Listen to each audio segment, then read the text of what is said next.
All right, welcome to the channel. Real quick look at the Milwaukee weed whacker hedge trimmer combo. Just want to talk a little bit about this. We run a professional lawn mowing business, and I was interested in this trimmer because it's battery powered, and they claim that it's commercial rated. It's for professionals, what they're claiming. So I was interested in it and trying it out to see how it would work out for our business because me personally, it's really interesting to see the industry switch over to battery powered equipment. So, a few things that I noticed trying to run this on the commercial setting is number one, obviously, it's going to be battery life is definitely a challenge to get the battery performing the way that you want it.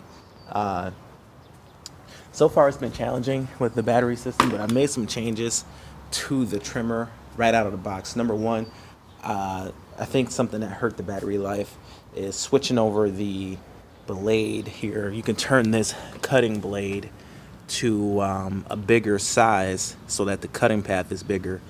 That's the way I've been running it, and it's been decent. It's been perfect. I would say it's a perfect amount of power for a homeowner, but in a commercial setting, I've been finding that I've been going through batteries a little bit too quick. The 9 amp hour batteries have been going, you know, maybe just a few houses. We do a lot of trimming and edging. I was actually edging with the trimmer, and would not with the edger attachment, just as a trimmer, and you couldn't do that many properties. I would say a battery is probably less than a tank of gas on a full commercial trimmer. So going out, we would go out with 3 batteries, 2 9 amp hour batteries and one 12 amp hour battery. Now the 12 amp hour battery is probably close to a tank of fuel, and a 9 amp battery is, I would say, definitely less than a tank of fuel. But if you had some kind of a charging setup in your car, then that would work out. But these high amperage batteries, they take a long time to charge unless you have a quick charger. And they just released a super fast charger, but these chargers don't want to work with the power inverters that are available with the late model vehicles. They need a really good power inverter, and just the factory power inverters aren't cutting it. So definitely having a problem there. I bought a cigarette charger from Milwaukee, and it's just not enough power to charge these quickly enough. But that being said, if you could get them charged quicker, you know, 3 or 4 batteries and charging would probably be okay, would probably work out okay. But we're just not there yet with our setup. But that being said, the battery life might get better with me switching the cutting head back to the smaller head. I was just messing around out here with the yard, in my yard, and I switched it back over to the smaller head. And I did notice right when you bump the line out to that final length, you get a slight vibration. When it's spun to a bigger cutting path, when a cutting blade allows the trimmer line to get out to a bigger cutting swath, you get a slight vibration in the motor. And I also noticed that it's moving over to other heads, using that head. That's a Red Max head, and or using this is a Stein speed feed head. It's a very large head. They're really heavy. This actual trimmer is not optimized for those heavier heads, and you get this pretty nasty vibration when you do that. So I tried switching. That got me thinking, more weight is causing a vibration. So I was thinking the little bit of vibration that you're getting in the final bump of the head, uh, maybe it'll run better if I switch it back to the smaller cutting path, because just that little extra inch adds a lot more drag to the motor. And what I'm finding is just by switching back to that smaller cutting path, I'm actually getting no vibration. Like, it's running 100% better. And I also was noticing that with the bigger cutting path, as soon as, like, if you hit the lawn, or if you hit the turf with the full cutting path of the head, it kind of felt like it slowed down a little bit. And that was kind of one of my things. I was kind of concerned if the thing had enough power for me. So I switched over to the smaller cutting path, and the vibration went away. It just runs a lot smoother. And I'm wondering if that's going to help the battery life a little bit more. It could be a pretty significant advantage by going with the smaller cutting path as far as battery life and everything is concerned and power is concerned. It's got me thinking, on all my equipment, trimmers and everything, maybe that smaller cutting path that they recommend from the factory, because they all do it. They all can spin around, but they all start off on the smaller setting. Maybe that's better. I mean, we are just trimming, and there's pros and cons to having a bigger cutting path. Sometimes you want a smaller cutting path.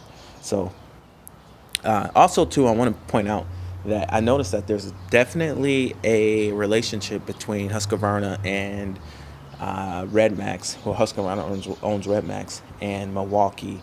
The Milwaukee shafts, the shafts that actually spline into the equipment, the quick lock setup, they're the same shafts that are in the Red Max equipment, but they don't work together necessarily. The Milwaukee shafts are just a little too big to go into the Red Max, and then the Red Max shafts are a little skinny. But they actually do, the splines actually line up, and that's incredibly rare. It's not usually just coincidence. And if you look at the original Milwaukee trimmer that came out, you'll notice a very similar design with the guard, the very small guard that's on the original Milwaukee trimmer. It's very similar to what you find on the Red Max, that skinny guard, and also the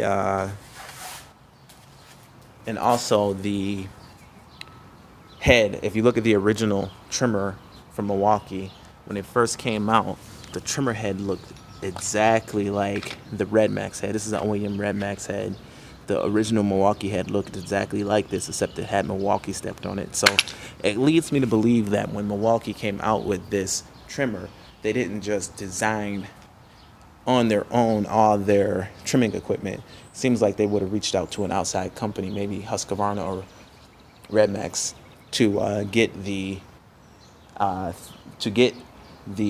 parts of the machine that are not necessarily in their field. So that's kind of interesting. Husqvarna is a really good company. They're up there with Steel, and as far as quality and as far as reputation goes, they're up there with Steel.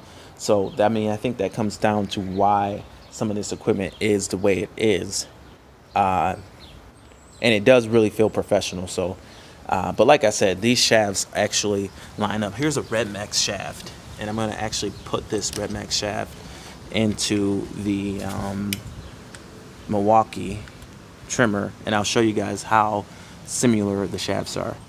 All right, so I just put this Red Max shaft into the Milwaukee trimmer, and you can actually spin this shaft because it splines up and everything.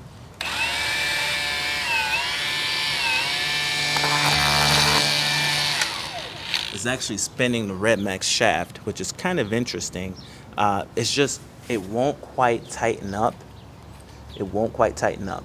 So you could probably modify this a little bit so that it could tighten up if you maybe took a little bit of material off of that little whatever that is, and then it can tighten up a little more.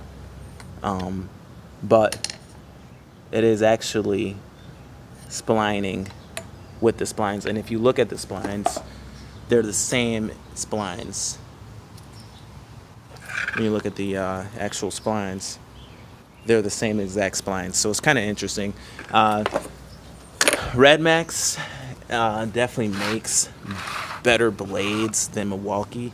The Red Max blades are probably best in class, best in industry when it comes to bush trimming. You got the hardened steel, small tooth cutting blades here, and these things have been used for years, and they're still razor sharp. They could probably use a little bit of sharpening toward the end where the blade does a lot more of the work, but I mean the quality of cut is higher on this bush trimmer than it is on any other trimmer that we have. Even our steel, we use the steel HS65s, one of the better steel trimmers, and the blade on that articulating hedge trimmer is way finer, way sharper cutting blade, way more precision than anything that we have. And it just goes to show that Red Max, Husqvarna owns Red Max, but Red Max uses the